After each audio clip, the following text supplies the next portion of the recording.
कल एसआईआर के मुद्दे पर सुप्रीम कोर्ट में सुनवाई होने वाली है, जिसमें यह तय हो जाएगा कि बिहार में चल रही वोटर लिस्ट के रिवीजन में Aadhaar card, voter ID card, ration card ये सब मान्य होंगे या फिर नहीं होंगे, और एसआईआर आगे इसी तरह चलेगा या फिर नहीं चलेगा। दरअसल सुप्रीम कोर्ट की इसी सुनवाई से तय होगा कि आगे पूरे देश में एसआईआर की यह प्रक्रिया हो पाएगी, और अगर होगी, जैसा इलेक्शन कमीशन पहले ही कह चुका है, तो किन नियमों के आधार पर होगी। क्या अभी जो बिहार में प्रक्रिया चल रही है उससे कुछ बदलाव होंगे क्या? क्यों 11 दस्तावेजों की लिस्ट इलेक्शन कमीशन ने बिहार के एसआईआर में लागू की है, क्या उनमें कुछ बदलाव भी होंगे क्या? आप जहां रहते हैं, जिस राज्य में भी रहते हैं, आपके यहां भी एसआईआर होने वाला है, आपके यहां भी वोटर लिस्ट का रिवीजन होने वाला है, क्योंकि 24 जून को बिहार में जब एसआईआर का ऐलान इलेक्शन कमीशन ने किया था, उसी नोटिफिकेशन में यह ऐलान कर दिया था कि जल्द ही यह प्रक्रिया हम पूरे देश में करने वाले हैं। तो आप भी तैयार हो जाइए, यह शो मिस मत करिए। आगे मैं आपको बताऊंगा कि अगर आपके यहां प्रक्रिया हुई और बिहार वाली प्रक्रिया से कोई बदलाव नहीं हुआ तो आपको कौन कौन से दस्तावेज चाहिए। लेकिन सबसे पहले आपको बता दूं, बिहार में जो एसआईआर का पहला दौर खत्म हुआ है उसमें क्या निकला। तो बिहार में वोटर लिस्ट के रिवीजन के पहले दौर के खत्म होने पर पता यह चला कि 65 लाख लोगों के नाम वोटर लिस्ट से कट रहे हैं। अब फिलहाल बिहार में जो वोटर पाए गए हैं वो हैं 7 करोड़ 23 लाख।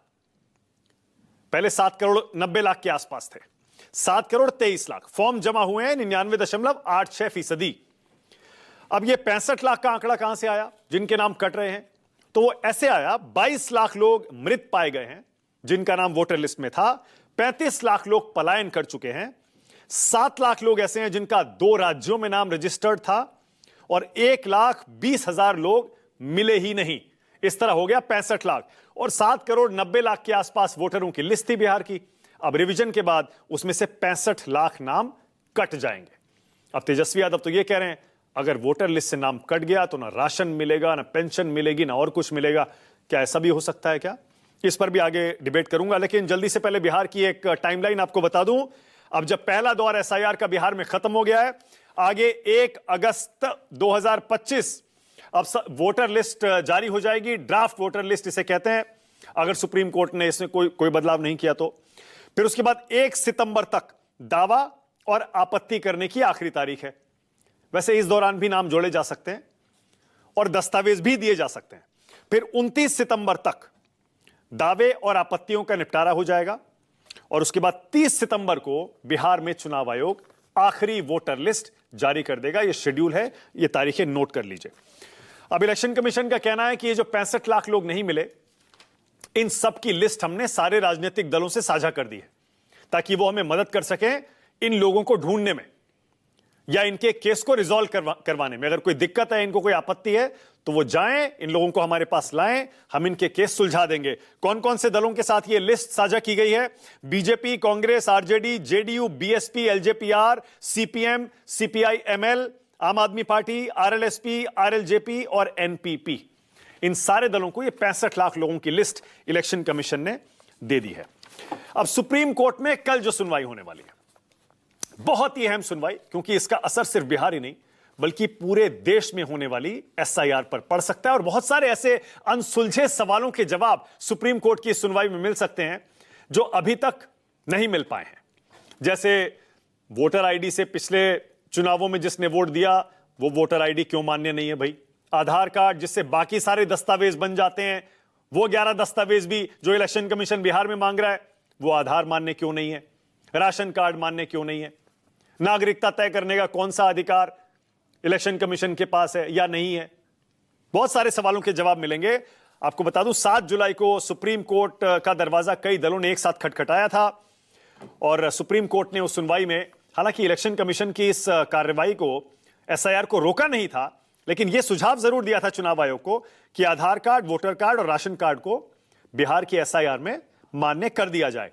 लेकिन इलेक्शन कमीशन ने अपना काउंटर एफिडेविट दाखिल किया अभी, और उसमें कह दिया कि यह नहीं हो सकता है, क्योंकि चुनाव आयोग ने साफ साफ कहा, चुनाव आयोग का कहना है कि हम ये आधार कार्ड जो हैं वो बहुत सारे बोगस बने हो सकते हैं, राशन कार्ड पर भी भरोसा नहीं किया जा सकता, और वोटर आई कार्ड आप कह रहे हैं हम मान लें तो फिर एसआईआर का कोई मतलब ही नहीं रह जाएगा। हम यही सब तो पता लगाना चाहते हैं कि कौन से दस्तावेज फर्जी हैं और कौन वोटर असली है या फिर नकली है।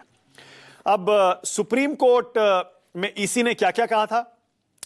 राशन कार्ड पर इलेक्शन कमीशन ने अपने काउंटर एफिडेविट में कहा भारी मात्रा में फर्जी राशन कार्ड बने हुए हैं। आधार कार्ड, इस पर इलेक्शन कमीशन ने कहा कि बाहरी लोगों ने भी आधार कार्ड बनवाए हो सकते हैं। और एपिक या वोटर आईडी कार्ड, उस पर इलेक्शन कमीशन ने कहा है अगर हम वोटर आईडी पुराने मान लेते हैं तो ये रिवीजन का कोई मतलब ही नहीं रह जाता है। अब इलेक्शन कमीशन, जैसा मैंने पहले बताया 24 जून को जो नोटिफिकेशन आया था उसमें चुनाव आयोग साफ कह चुका है कि पूरे देश में एसआईआर की प्रक्रिया जल्द शुरू होने वाली है। उसमें साफ लिखा है इलेक्शन कमीशन के नोटिफिकेशन में, जनप्रतिनिधि कानून 1950 और 1960 के तहत हम यह आदेश पारित कर रहे हैं और बिहार के बाद 5 चुनावी राज्यों में यह पहले पुनरीक्षण की कार्यवाही होगी और उसके बाद देश के बाकी हिस्सों में भी शेड्यूल के हिसाब से करवाया जाएगा। इसका शेड्यूल हम बाद में जारी करेंगे। अब कुछ ऐसे राज्य हैं जहां पर बीजेपी की एनडीए की सरकारें नहीं है, वहां एसआईआर का खूब विरोध हो रहा है। बिहार में तो आप देख ही रहे हैं।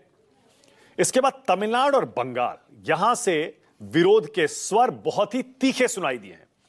तमिलनाडु के मुख्यमंत्री एमके स्टालिन हाल में एक बयान देते हैं। वो कहते हैं कि इलेक्शन कमीशन या केंद्र सरकार आग से खेल रहे हैं, आग से खेल रहे हैं। ये स्टालिन कह रहे हैं। वो कहते हैं अगर आप हमें हरा नहीं सकते तो आप हमें मिटाना चाहते हैं, आग से मत खेलो। लोकतंत्र के लिए किसी भी खतरे का प्रतिरोध होगा। तमिलनाडु पूरी ताकत से अपनी आवाज उठाएगा। यह सिर्फ एक राज्य की बात नहीं है, यह हमारे देश के लोकतंत्र की नींव की बात है।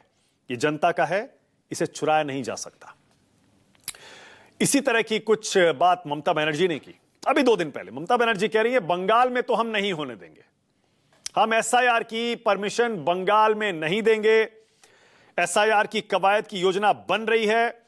भाजपा और चुनाव आयोग बंगाल के खिलाफ साजिश कर रहे हैं, हम नहीं होने देंगे। बंगालियों को मतदाता सूची से यह हटाना चाहते हैं। बंगालियों और उनकी भाषा पर आतंक फैलाया जा रहा है। बीजेपी के केंद्र से बाहर होने तक टीएमसी की लड़ाई जारी रहेगी। क्या बंगाल और तमिलनाडु में एसआईआर हो पाएगा? चलिए डिबेट शुरू करते हैं।